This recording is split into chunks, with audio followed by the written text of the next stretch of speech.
Good evening, parents. Thank you for joining us today for our next Parent Academy workshop.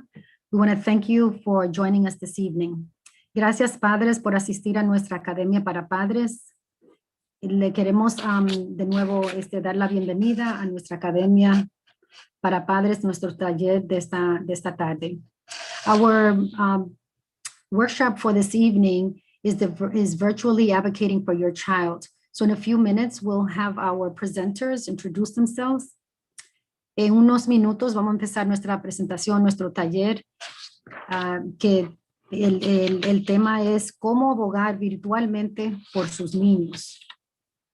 And so before we get started, I'm going to go through these norms so that way we can have our parents, we can have our interpreter, Delia Rodríguez Mazuán, assist us this evening. Para los padres que necesitan traducción a español, tenemos Adelia Rodríguez Mazuán que nos va a ayudar con la interpretación. Si miran hacia abajo de su pantalla, miran el globo. Cuando presionan el globo, van a ver la opción del idioma español. Por favor, escojan el idioma español y de una vez van a van a acceder al servicio de interpretación. Yo voy a seguir la presentación en inglés completamente, pero ustedes entonces van a estar en otro canal viendo la presentación, pero escuchando a la señora Delia Rodríguez. If you are joining the meeting from a phone or a tablet and you need interpretation services, these are the instructions for you to access, again, the services in Spanish. Para los padres que también, de nuevo, necesitan traducción, cuando miran hacia abajo, si acaban de entrar a nuestra reunión por medio de su tableta o su celular, si no ven el globo, van a poder ver los tres puntitos y los tres puntitos, entonces cuando presionan en ese lugar, van a ver la opción para elegir el idioma español. Y así ya van a tener acceso a la señora Delia con la traducción. So in terms of our interaction this evening, what we would like to do is have you make sure to use the Q&A icon that you can see at the very bottom of the screen. And you can see again the letters Q&A. Once you press on Q&A, you will be able to write in your question, and you can write your question either in English or in Spanish. If you write your question in Spanish, I'll be able to translate the question and again, ask the question out loud.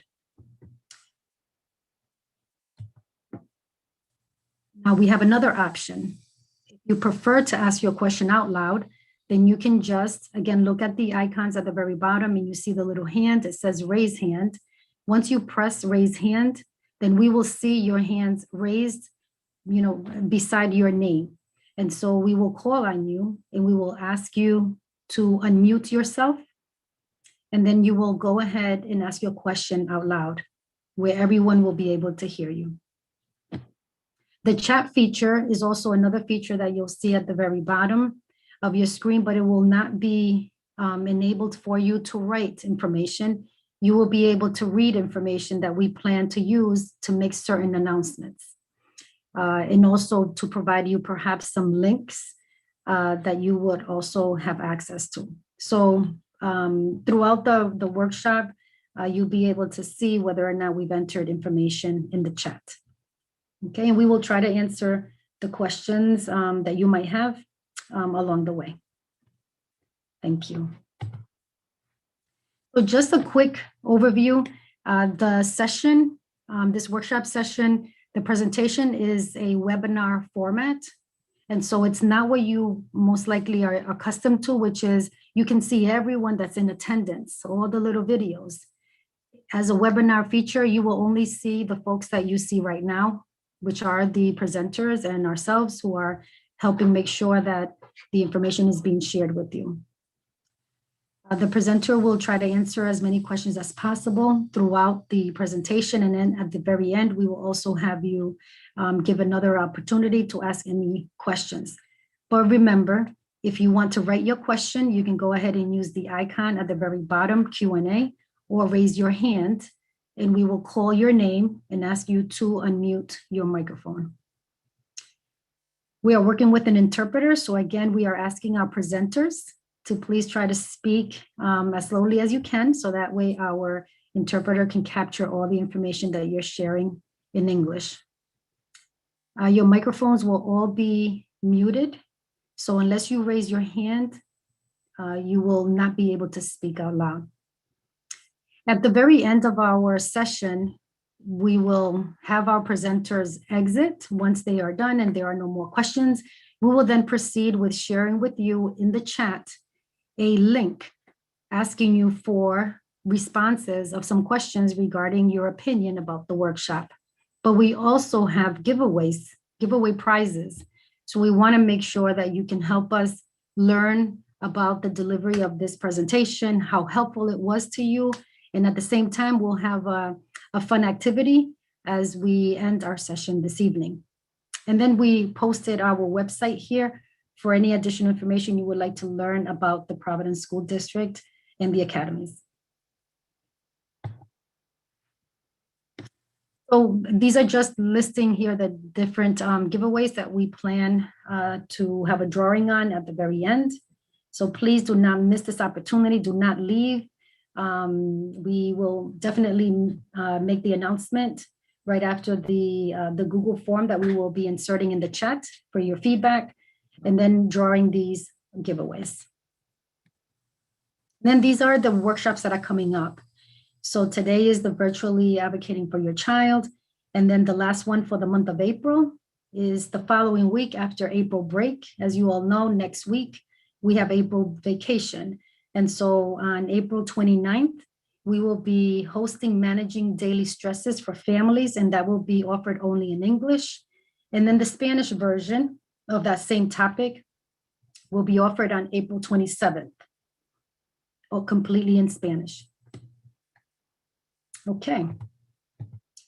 So with that said, I'm going to stop sharing my screen, and I will let Geraldine share her screen. And I will also let you, Geraldine and Chris, go ahead, and Tara, introduce yourselves, please, so that way we can get started with this wonderful information you have for us today. Thank you, Janet. I'm really excited to be here tonight.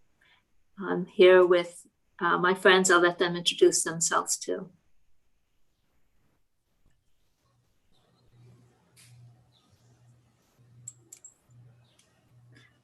Chris, you can take it away. Oh, sorry about that. Okay. So I am Chris Faxes. I'm the family support specialist from Family Voices. Hi, good evening, everyone. My name is Tara Hayes, and I am the Family Voices Program Manager over at the Rhode Island Parent Information Network. Glad to be here with you.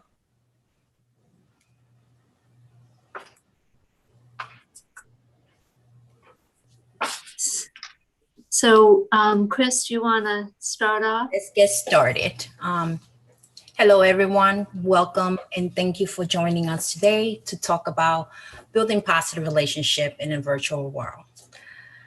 Like we said before, I am Chris Faxes, and this is Geraldine McPhee from Ripen Family Voices. Jerry? We're really excited to introduce you to some resources that Family Voices National developed with funding from the Maternal Child Health Program. We also look forward to introduce you to some We look forward to hearing from you and making the most of our time together. This will be a safe place to learn and share. We're going to start off by asking you a question. Jerry? Yeah, let me see if I can't get to our next slide here. Oh, sorry. There you go. We are wondering, we'd like to hear from you if you have tried doing a virtual call with a service provider. And by service provider, we mean a doctor, a teacher, a therapist, anybody like that.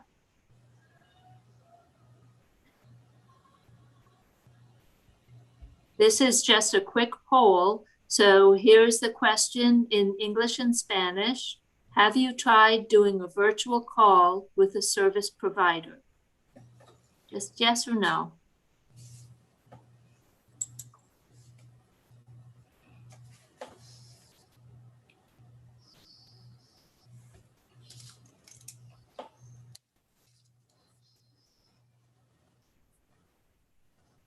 And there's no wrong answer here.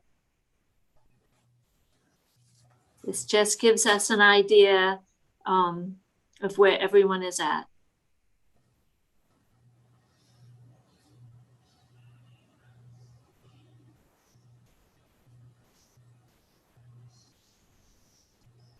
Oh, fantastic. Thank you, Jonathan. It looks like more than half of you have tried a virtual call with a professional that cares for you. And there's another 1/3 about who haven't yet. So this is really great. We have a real mix in together here. We can learn both what we need to know and maybe learn from each other what works. Right, Jerry. So as parents and caregivers, we all want to be ready to meet the needs of those we care for. We want to help make the transition easier when life happens. For example, when my child was moving from one school to another, it was a difficult time for me, and I needed support and help and guidance to collect my thoughts. So in order to make this change, everyone on my support team had to come together as a unit to make sure my child had all the services he needed. Now, you might be asking, what is transition? Transition is the process or period of changing from one state to another. We all transition in our life, whether it be in school, our adult life, or the workplace. Ripen Peer Specialist has become my network of support. They help me find my voice and focus what matters to me and my child. They also help me understand my rights and responsibility so that I'm able to advocate for my child productively. So we have the Ripen website information up on the screen. Oh, I'm so sorry. Got a trigger finger here. We have the Ripen information up here on the screen. You'll see that we have a call center. And through the call center, Ripen peers help people advocate transitions and other complex issues that they might face with health and education. They really work side by side to help you set goals and understand the resources available. They're a great resource to be able to share with family and friends. So we do want to see at this point if you might want to if you feel comfortable sharing a transition that you or your family is going through. Just one word or two about it, so that, because I see we are getting a nice crowd here today, and if you feel comfortable, you can use the raise your hand feature and share an experience, and Chris will model for you how to do this in kind of a quick, easy way. Of course, it doesn't have to be a big transition. For example, I transitioned from one home to another. That is considered a small transition. And I am going through a transition in my house. My children grew up and moved out of the house. Big change for us.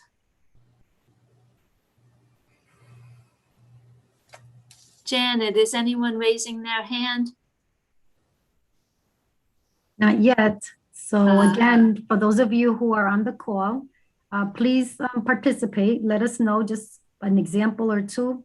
Again, any changes that have occurred in your life right now that you would like to share, if you're comfortable sharing. We do have someone that raised their hand. Okay. All right, Michelle and Billy. Hi, thank you for this presentation tonight. We are transitioning from grandparenting to raising 3 of our grandchildren, ages 3, 5, and 9. Wow, that's a great transition. Thank you for sharing, Michelle.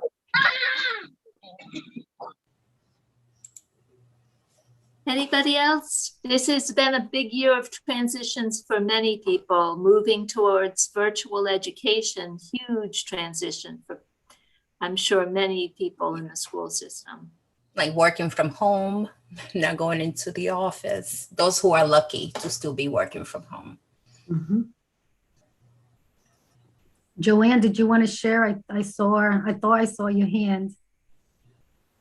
I can't unmute. Oh, wait a can- minute. We can hear you. Okay, I got it. Well, I didn't have it there, so that was okay. Yeah, I'm going through the same transition, raising my 12-year-old grandson since his father passed away, and doing distant learning with him.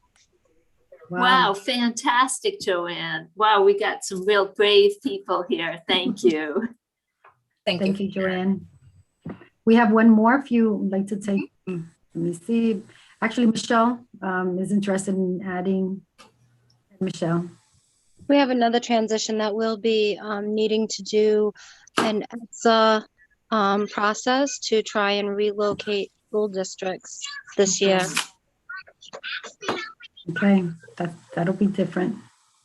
Yeah, that's an interesting challenge, right? In addition to transitioning to being, raising your grandchildren, to transitioning a school district, especially during COVID.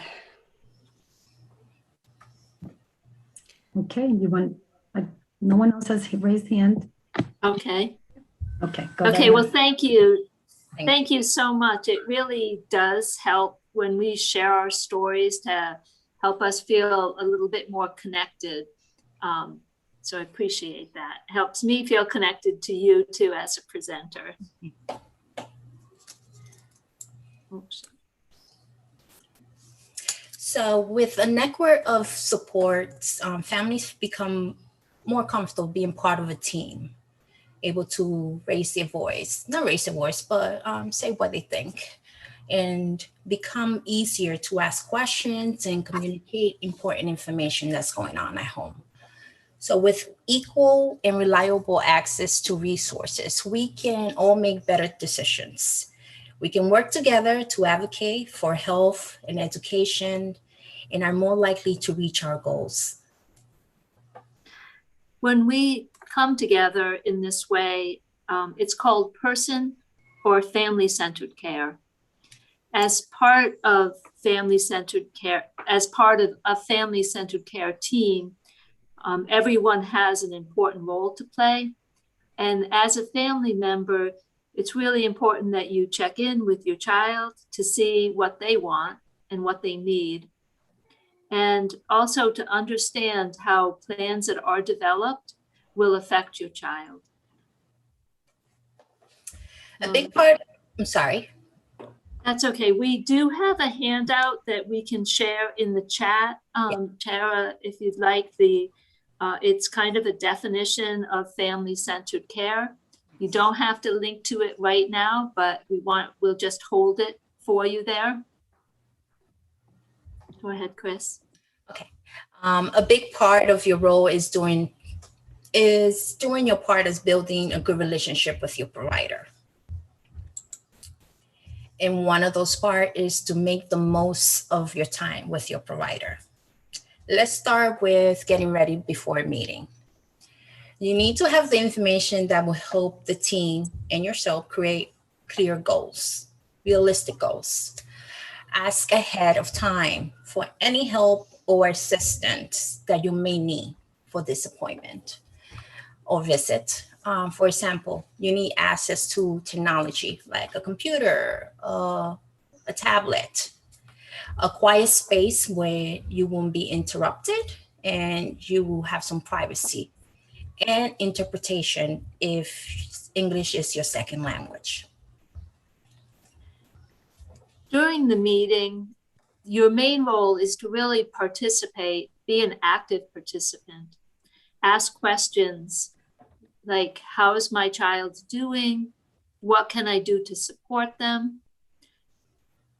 And really understand what's being discussed, understand the plan that's being developed, and ask, sometimes you really might need help in processing the information because, of course, we're going to professionals to seek expert opinions, and sometimes it's a lot to process. So take the time and ask for a summary in writing if you need it. So after the meeting, take the next steps. Getting the prescriptions or scheduling the next appointments. Remember to follow up with your team with any concern. Let the team know when things change at home. Absolutely. So this will just summarize a little bit here. Remember to come with the information that the providers don't have.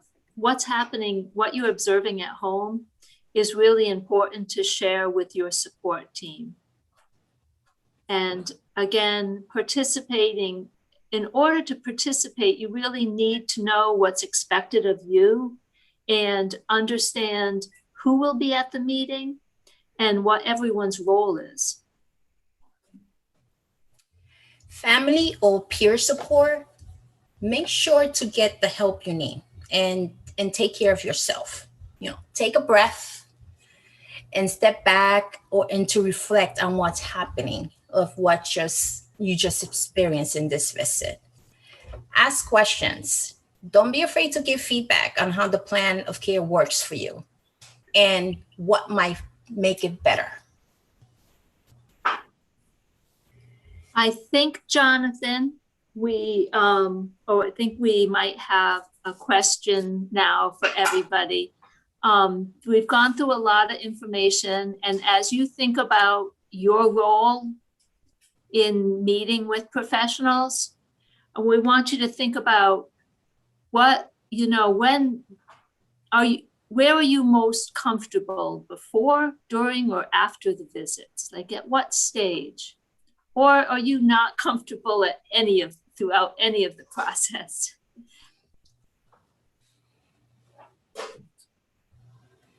And again, there's really no wrong answer here.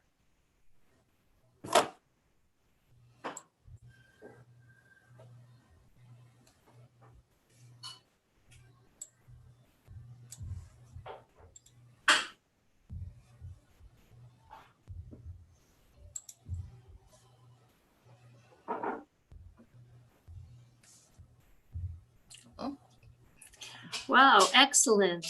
Hey, I know we have a courageous crowd here tonight. Mm-hmm. So no one is completely uncomfortable all the time, but it looks like during the meetings is a kind of the most stressful time. And I can relate to that tonight.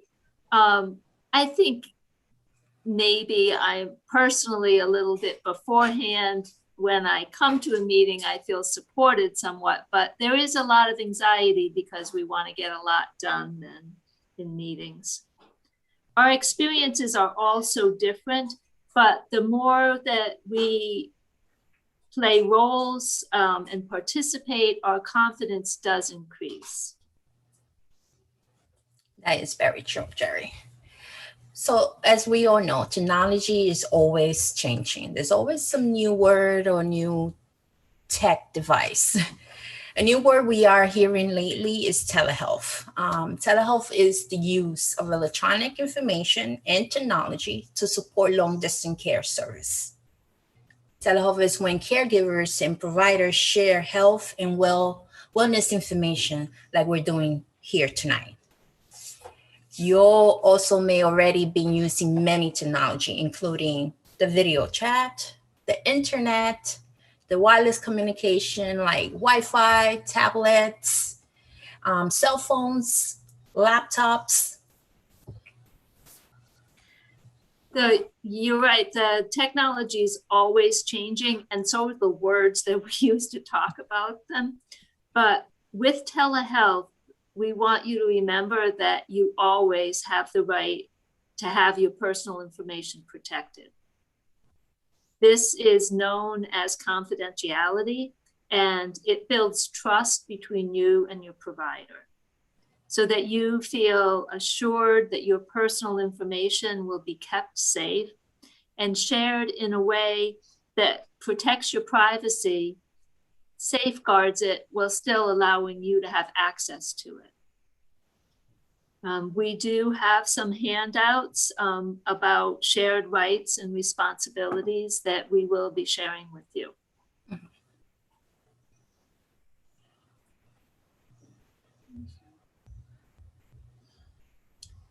I'm just struggling to change my slide here for a second. That's all right. So as Jerry changes the slide, I could talk to you about, you may already have been be very familiar with a lot of important ways your privacy is protected with telehealth. One of those is a portal. Think of it as a door, an entrance. It's a website or a web page that provides access or links to other sites. It may include access to electronic medical records, messaging your doctor, or online appointment scheduling. An example is your doctor office might have a MAR chart on their website. Platforms are secure systems which allow you and your provider to have like confidential two-way video calls or chats, or a more formal visit online. Some platforms are also used to share images, send text messages, and even communicate about prescriptions. You guys probably use certain platforms in the Providence School District, like Zoom we're using tonight, but I'm sure your classroom teachers use other ones. There are many different platforms that you probably already use, as I mentioned before, and some are safer than others. And Jerry will give you a little quiz now. Okay. So I'm already giving you the answers. So if we look to the left-hand side to where it says My Chat or TikTok, you can use the Q&A feature to just put in your answer. Which one do you think does a better job protecting your confidentiality? Any ideas? Jen, are we seeing? We see a few responses coming in. Yep, you can see it on your end. Mm-hmm. Okay, yes. Yeah, My Chat, Zoom, that's right. You guys are way ahead here. Yep. So My Chart is correct. That is, many doctors' offices have that. TikTok, not so much. And then this one's a little trickier because, we feel so comfortable on our phones, but Zoom has the protections in place to keep it safe, whereas FaceTime does not. So we have kind of gone through a lot of information. What we really want to make sure is that you feel like you have access to information, right? Everyone should be able to access the correct information at the correct time when they need it, in a way that they understand it. But we know that doesn't always happen for families, that families face many barriers in accessing information even before COVID, even before we are forced to use technology. But when we think about the time we're in now, I wanted to ask you all about what barriers or what challenges do you think families face in accessing? What could get in their way of accessing telehealth?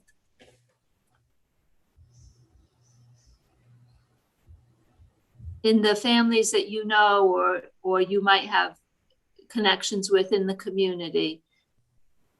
As you think about that, you could raise your hand if you have any ideas about what might get in the way of families connecting virtually.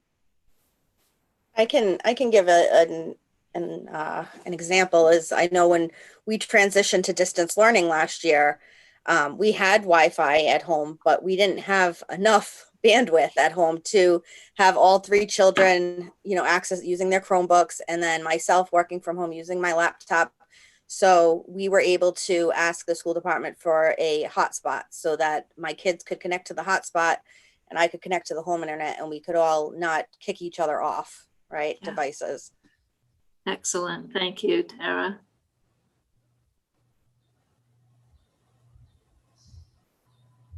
Is there anyone else who'd like to share? Yes, Jeanette, if you wanted to share. Yes, hi. I think the language barrier, that could be one of them too, not even knowing how to connect. The language barrier as well is a big accessibility issue. Absolutely.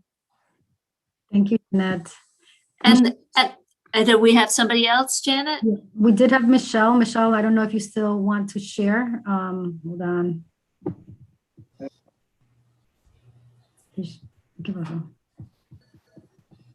Michelle, go right ahead. If you can, go ahead.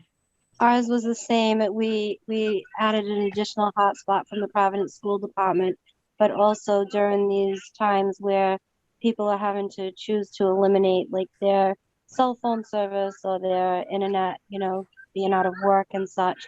I know a few people that we've been helpful to allow them to use our phone or our iPad and stuff just to, get by with keeping their own appointments and stuff like that, because telehealth is all that's been offered.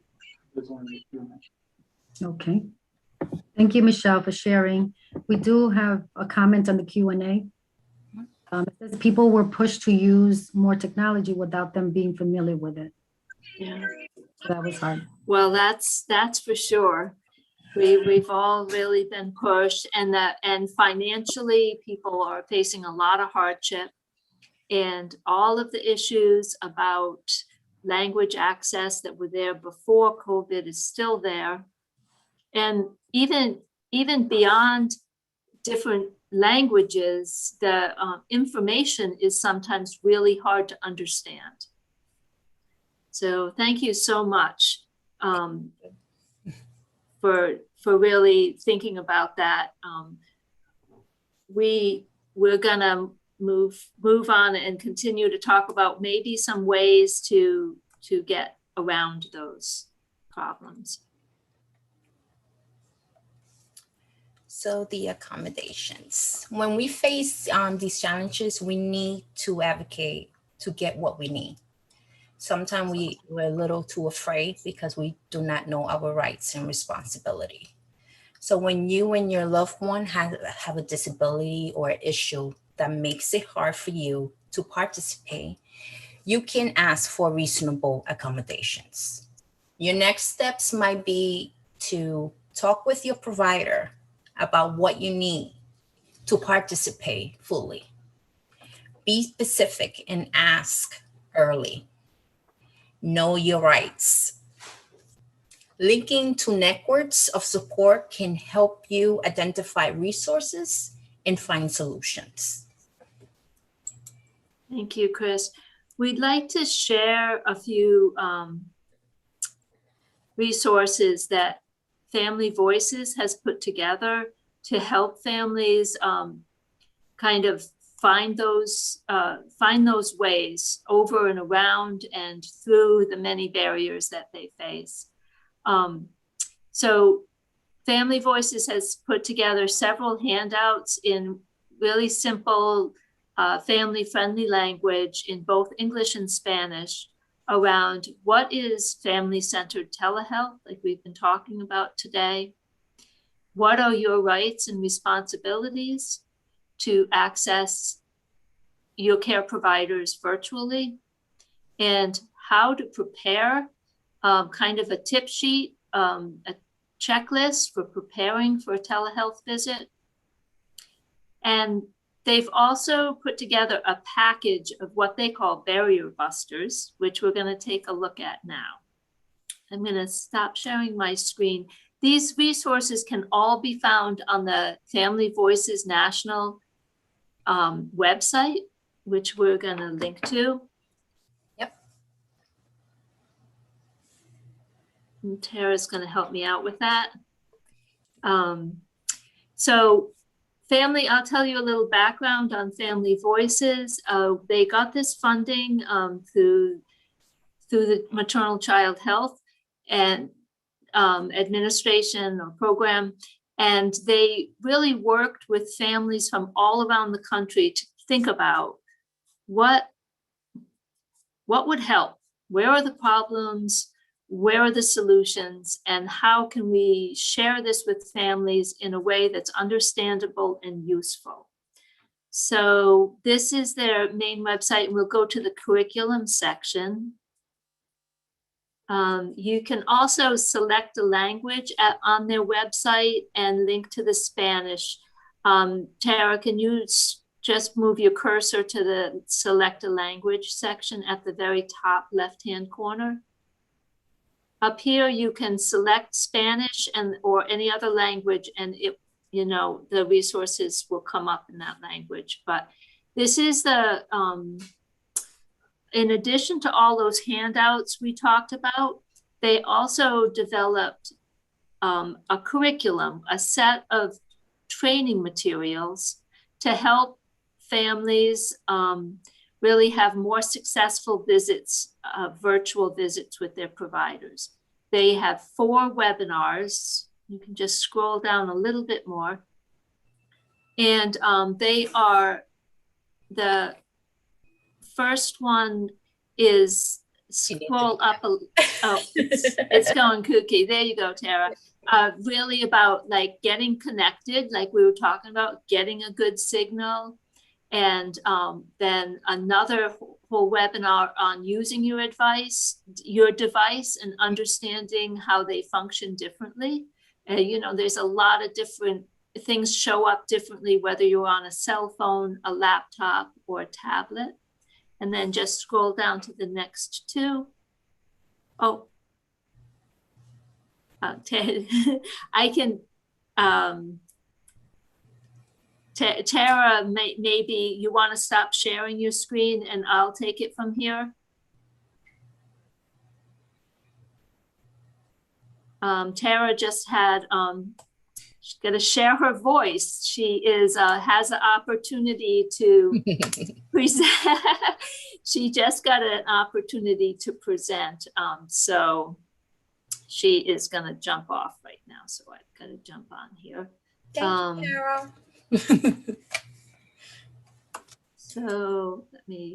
So here, is this sharing for people? No.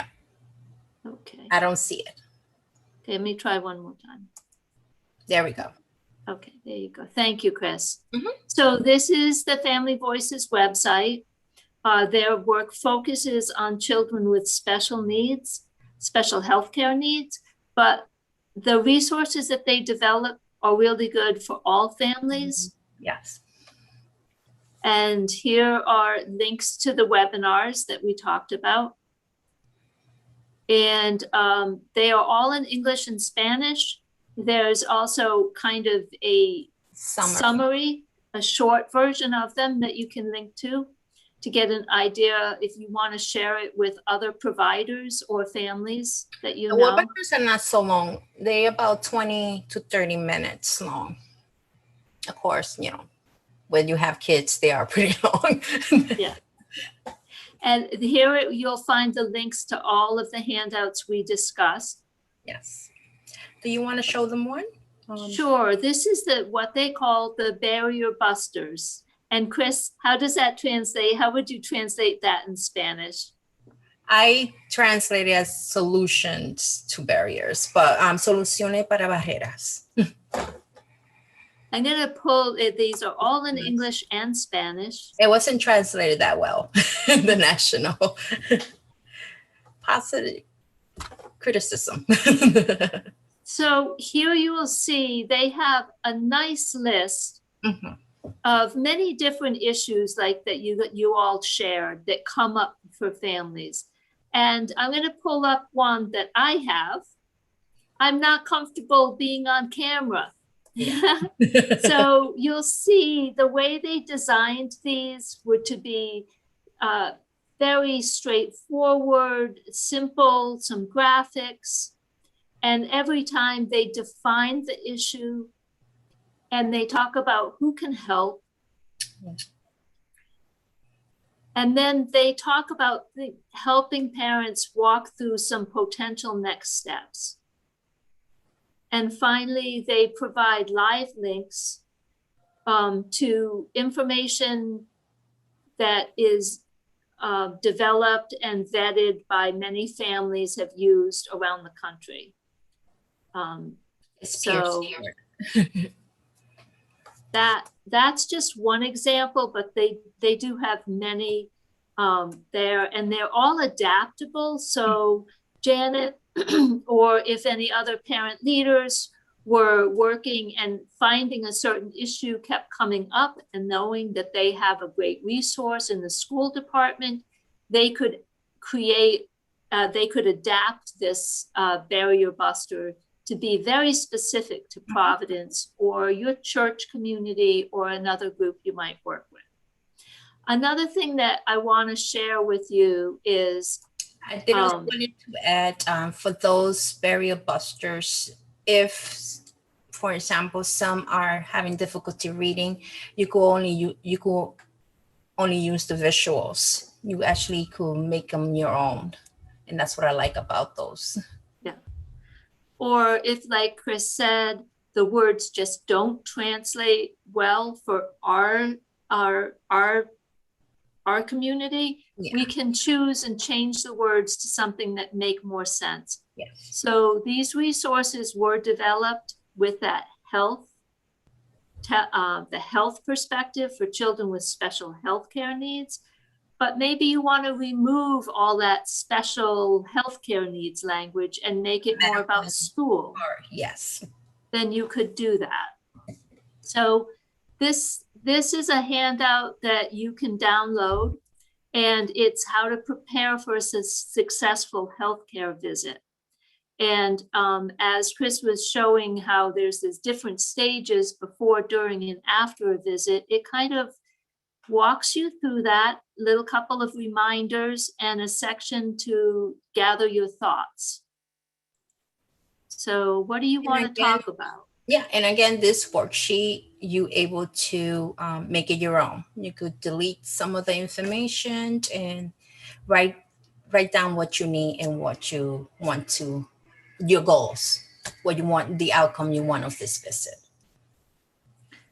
And one point we want to bring up, in case we didn't make it really clear before, is that you can bring people to the visit with you.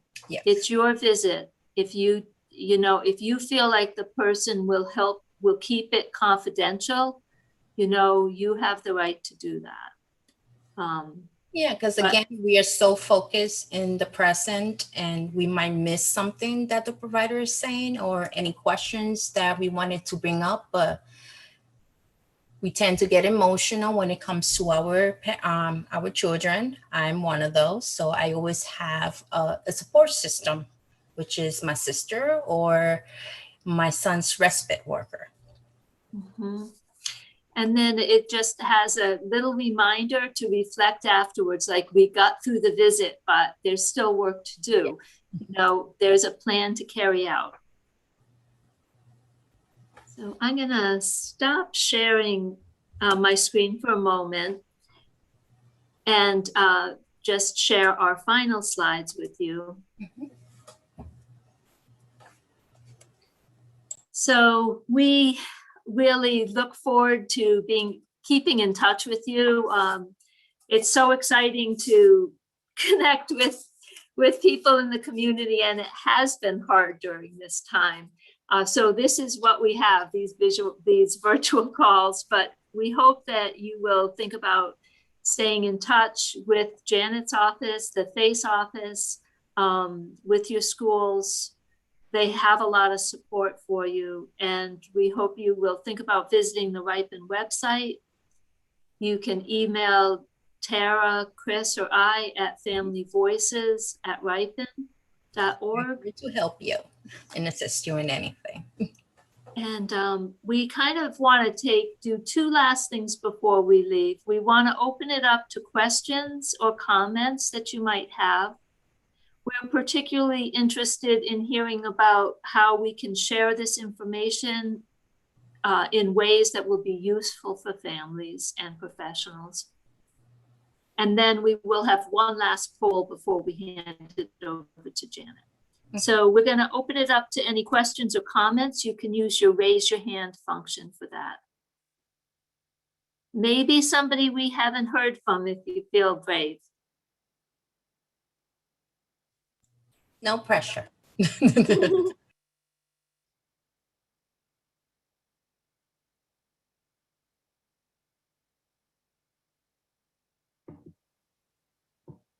Again, if anyone has any questions, the questions can be in English or in Spanish. We will translate for you. So just go ahead, raise your hand, or you can also put your question in the Q&A, either way. So we do have someone raise their hand, Jeanette. Go ahead, unmute yourself, Jeanette. Thank you. So I have a suggestion for, because Geraldine said if there's a way that you guys can connect and stay together with the community, I think you guys are already on the right track, especially connecting with Faith from Providence Schools, because they do have the PAC meetings, and there's different parents from different schools that come together once a month. So that would be a really good way to connect and kind of get this information out to families. Thank you. Thanks so much. It is designed for families to share with families. Mm-hmm. So it's always great to partner with families and professionals to improve. That's great feedback. Thank you. Is there something missing that, this would be great, but? It's okay. We could take it. Yeah. This would be fine, but families need another step in order to access it. Like,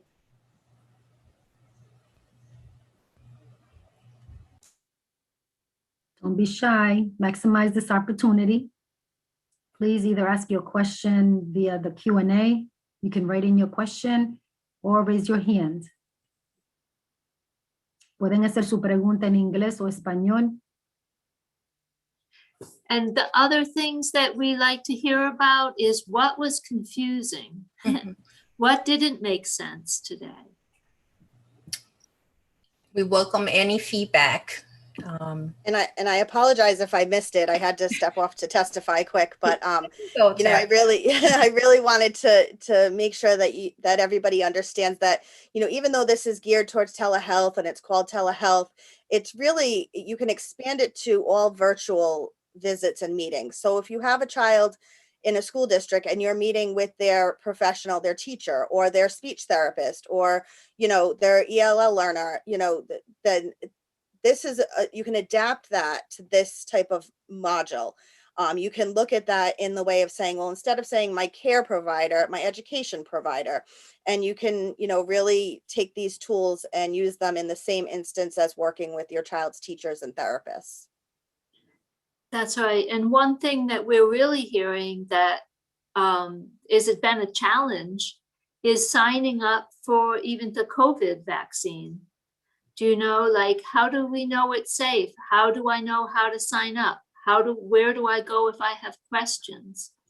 So that is an example of telehealth. If you have to go online to sign up for COVID shot, there's a lot of barriers to that for families. And I think, again, just to remind families that we just went through this process of, adhering to this new way of doing business, right? This idea of virtual learning or virtual meetings. I have a feeling that some of it will still continue even when we go back to normal, right? And so I think that, you know, the more that we can perfect this, the better it will be.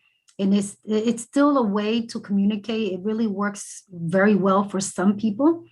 And then obviously others, most of us prefer still, you know, the meetings and appointments in person. But I believe that still this virtual way of connecting will continue. So I think that the more we can introduce this to families, friends, coworkers, everyone, the better it will be for everyone. Yeah. So again, We've always heard Yeah. about challenges with transportation and, you know, finding means to get to, you know, your doctor's office. And if this is an option for those families, then that's great. I mean, I know myself, my son is in a wheelchair and it's very hard to access a handicap accessible vehicle nowadays. So, you know, if this is an option for your family, then that's someone we want to help you be able to utilize and do it successfully. we do have a comment in the Q&A. It was Jeanette. I think there should be a part 2 of this webinar. People need the information and it's just not getting to them. We are Thank you, so happy Jeanette. to do that. Yes. Yeah. Yeah. Yes, and we will definitely reconnect with Ripen, with this team to make sure that we can offer this again, you know, for next year and even for next school year, or maybe other options. And so, Yeah. And please email us if you're shy to comment live here. Feel free to send us an email at familyvoices@ripen.org, and we'll follow up with you and provide any, you know, be able to develop any kind of opportunities that might be able to happen. I don't know if you called it out, but the number is a little bit wrong. Oh, sorry. I told you. It's actually 0101, and you can connect with any of us through that line. And then Tara, there is one other resource that we might want to share that has not so much to do with telehealth, but we have a scholarship that Ripen is fundraising for, and we want to let families in Providence know about it. Absolutely. So Ripen is doing our first ever summer camp scholarship for families. And so as long as you or one parent of the child lives in Rhode Island, then we may be able to support you with summer camp or recreational opportunities. It's not just for a camp. It could also be for like a creative week at like Artists Exchange or the Rhode Island Museum of Art and Science, or Science and Art. Always get that wrong. And so with this, you would receive up to $1,000 for your child's summer activities. And so there is an application right here on the screen that you can go on and fill out. The website is ripen.org/summer camp. Very easy. The only thing that we ask is that you have already applied to an area or camp, or you have an application pending. And if you're not sure of what camps are out there, we will do our best to connect you with one. We don't have a whole robust resource of them yet because this is our first year doing it. We're just kind of getting our toes wet. And so we are working with 4 different camps specifically, but we are also open to working with a number of other camps. And typically, you know, their applications are a lot more involved than what ours is. So we ask that you fill out their application so that they can get you, you know, make sure that you qualify to go to that camp. And Tara, can you slow down just a little bit for our interpreter? Yes. Thank you. My apologies. I know we don't have a lot of time left, so I didn't want to miss out. But yes, so we ask that you will have applied to a camp because they have extensive applications, and ours is really simple to say. This is specifically for children with disabilities. So if they have a disability, then they would apply. We don't ask for a doctor's note for that. We just say, you know, what is your child's disability? What kind of accommodations do they need? And what kind of camp, you know, would you like them, are you applying to? And then we will get in touch with you and we will work on how to figure out the financial piece. So, it may even be that you have a scholarship to a camp, but because there's no busing this year, getting him to and from might be difficult. So we could help with like a gas card or something like that. So then there's like one camp that's pretty out of the way where some families like to stay close by and they're from the other end of the state. So they would like to stay at like a hotel or a motel close by. We can help pay for that if that's something you need for support. So there's different options. So feel free to go to the Ripen webpage and or you can email the campership committee at camperships@ripen.org. Tara, can you clarify if this scholarship is specifically for a particular age, or is it K to 12? It's actually so as young as the camp would accept them up until the age the camp would accept them to. So we say probably around 25, 26 would be the high end of the age. Usually around 3 to 5 is when like the camps will start to take them. Okay, thank you. And then we have just one quick last poll that Jonathan's gonna help us with. And that is we're just wondering how likely you are to share any of these resources with anyone.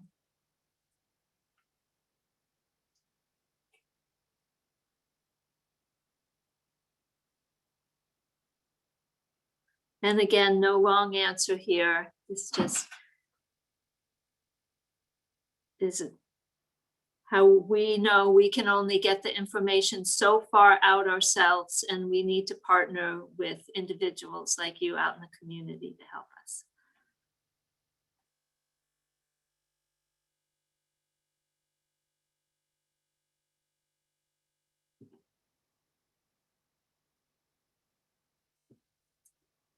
Just a few more seconds for others to reply.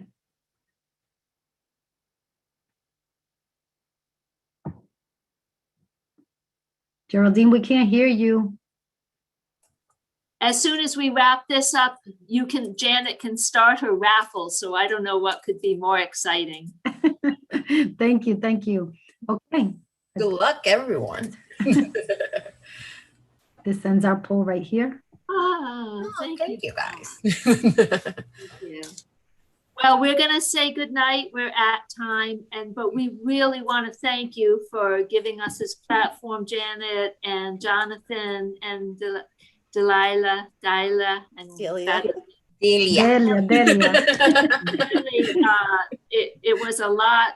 Telehealth is not, it's not easy to get used to, but with support, it works. Yes. Thank you so much, all of you. This was very, very informative. As you can see, folks were very engaged. And so thank you again. We will keep in touch as we get for the next year's Parent Academies. So thank you so much for joining us. Thank you. Take care, Good everyone. evening, ladies. Bye. Okay. All right, everyone, let's get ready. So in a few minutes, you should be looking at your chat. You will see the Google link, and it's a questionnaire. It's about 6 questions, very quick, short questions. If you can just take a few minutes and complete the questionnaire, you'll see the link is not there yet. It's there in a few minutes. It's there now. So if you can go ahead and click on that link, the questions will appear. And if you complete this form, you will be entered into the drawing for the different items that I mentioned earlier. We have family 4-pack tickets to Roger Williams Park. We also have a $10 Walmart gift card. We actually have 2. We have actually 2 other packs of 4 free tickets to Roger Williams. And we also have a $25 gift card to Nice Slice, which is a restaurant, a pizza place right on Westminster Street, right across the street from Classical High School. So we have this timer that's right on your screen. And so we have 5 minutes. We're giving you 5 minutes to go ahead and take some time to complete the questionnaire. Again, it's only about 6 questions. very quick questions, just asking you for your opinion about this workshop. We're hoping that, the topics that we are presenting to you within this Parent Academy that you find helpful. But we know that sometimes, there are some things that you would have preferred to hear, some things that perhaps next time we can include in the presentation. So please make sure that you complete the Google form and let us know exactly what, how we could get better. I did want to remind everyone there are 6 items that we are going to conduct a drawing. And so please do not leave. Please make sure that you stay with us. We're going to do this very quickly. I did want to remind you, as Geraldine had mentioned regarding the Family and Community Engagement Office, the FACE office, again, we're here to support all our families. If you have any questions, any concerns with regard to your child's education or any general questions that you might have, you're welcome to give us a call. Our department is part of the school district, and we are dedicated to making sure that that we answer any questions, that we, make sure that we provide you information, also to help you get involved. And so if you don't know how to get involved at your child's school, but you want to, eventually volunteer, offer your expertise, depending on what it is, please, reach out to us. We can connect you to the office that can help you become a volunteer in the district and at your school. We also, again, are here to help you out. I mean, if you have any questions regarding student registration, that process, the documents that are required, we can help you, make sure that you can gather the information that's necessary. We also have information. I mean, actually, I meant to also share that we have, bilingual staff. And so if we don't have all languages represented from the district, we do have access to interpreters. So again, do not be shy. Please give us a call. Again, any questions that you might have or concerns, reach out to us. We do ask you that before you call us, that you attempt to reach out to your child's teacher. If you have a concern regarding your child's education, it's really important that you have that initial conversation with your child's teacher. If for whatever reason you still are not satisfied with the responses and within that conversation with the teacher, please move forward and reach out to the school principal, request a meeting, and try to see if you can get some answers there. And if not, we should be your another option for you. So make sure that you reach out to us. Our number is 401-456-0686. And I am going to enter that number in the chat so that you can have it easily available. So that way you can write it down. And especially for the folks that are participating in the drawing in a few minutes, you can give us a call, or again, wait till we call you to pick up your item. And so again, this is for winners. We are going to do the drawing in a few minutes to make sure that these items that we shared are sponsorships that were provided to us to make sure that we can make this a little bit more fun. I mean, I know virtually things are different, but we wanted to give this a taste of what it would be if we were in person. And this is what normally happens. We'll probably, would be in a school cafeteria offering different workshops in different classrooms. And then we come together and we end our event in this way. So this is just another way that we could host it through Zoom. So again, don't forget, we have other workshops after next week, which is April break. We will be offering 2 workshops that week. And again, in English, it will be on April 29th, Managing Daily Stress for Families. And then on April 27th, it will be offered in Spanish only. And so again, these are 2 workshops, same topic, will happen the last week of April in English and in Spanish. And then we have other workshops for the month of May. So make sure that when you see these, the text messages that we are sending you to invite you to these academies, we are including the link to join the Zoom, but we are also including the flyer, which shows you the list of all the workshops. And so again, just a reminder, we have 4 workshops in the month of May. So we are going to get started now with our drawing. In a few minutes, you'll see a wheel on your screen. And if you completed the Google form, your name will appear. And then you will be included in this drawing. So you'll have the chance of winning one of the 6 items that we are raffling this evening. So again, just a reminder, the first raffle or the first item that we are going to draw is the family 4-pack tickets. And so please look at your screen, look at your name. If you completed the questionnaire, your name should appear. So the first item, I'm gonna wait to see who's the winner for that, for the first prize. Again, these are tickets, 4 tickets for a family, free 4 tickets to go to Roger Williams Park. So Leonidas Gomez, congratulations. Leonida will give you a call, okay? And we'll coordinate when you can come and pick up your tickets. The next prize is the $10 Walmart gift card. Again, it goes round and round.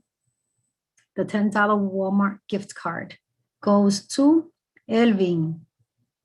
Elvin. It's Kristen. I'm sorry, it's Kristen, sorry. Kristen Peterson.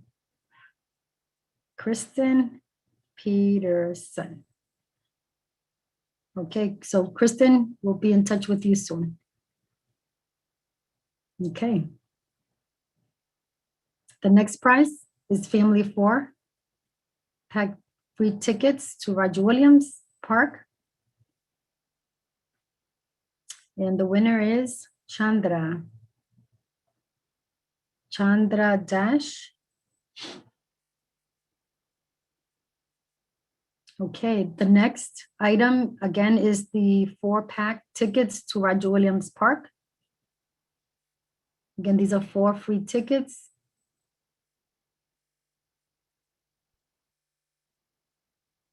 Okay, Glenda Aceituno. Okay, congratulations again, all the winners that we're announcing. We will be reaching out to you. We want you to hurry up and come to our office and pick these up, okay? We will be all open next week, so you can, again, we'll call you tomorrow and arrange pickup. The next item is the $10 Walmart gift card.